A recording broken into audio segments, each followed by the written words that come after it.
Right now, a massive auto recall is sweeping the country. Millions of drivers are on edge, fearing this is what will become of their cars. The car is just catching on fire. It's going up in smoke. The tires are popping. We're not sure if parts are going to start flying around. We don't know. Brand new cell phone video of a family test driving a car when it suddenly goes up in flames. We're tracking the latest fallout from the General Motors recall right now at noon. Live from the station taking action for you. This is ABC Action News. Good afternoon. Thanks for joining us on this Tuesday. I'm Dan Schaefer. And good afternoon. I'm Dia Riley. General Motors and millions of GM vehicle owners have a huge problem on their hands. That cell phone video you just saw showed a family test driving a car and it ended in flames. Our Laura Harris is taking action for you this noon with what you need to know right now to keep you and your family safe. She is live in Tampa. Laura?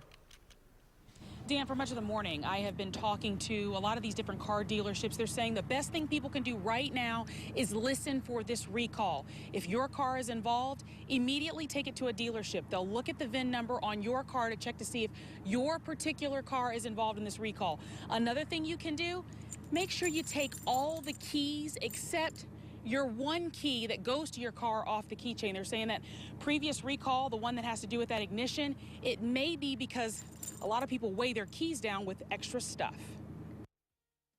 The newest recall affects 1.3 million General Motors cars that could experience a, quote, sudden loss in power steering, including some of the 2004 to 2010 models of the Chevy Malibu, Malibu Max, Saturn Aura, and Pontiac CG.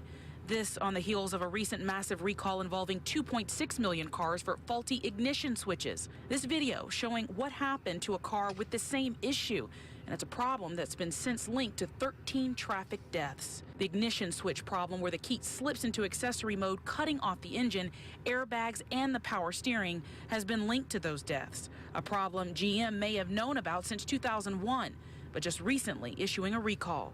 GM CEO Mary Barra.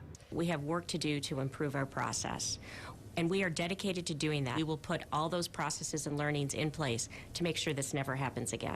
And while the latest power steering problem hasn't been linked to any deaths, the sweeping recalls have raised many questions. The automaker continues to issue statements about the strides GM has made to rectify the problems, but for some who have lost loved ones as a result of these crashes, they want to speak out. It's too little, too late. Nothing is going to bring back Amber or the other loved ones who have lost their lives. Now, again, the best thing you can do is find out right now if your car is involved in that recall. We have posted a complete list of all the cars involved on our website at abcactionnews.com. While you're there, we are told that CEO Mary Barra is supposed to go before Congress later on today at 2 o'clock to answer questions about that recall that apparently they say they knew about in 2001 and haven't said anything until now. We'll be streaming that live on our website at abcactionnews.com. For now, live in Tampa, Laura Harris, ABC Action News.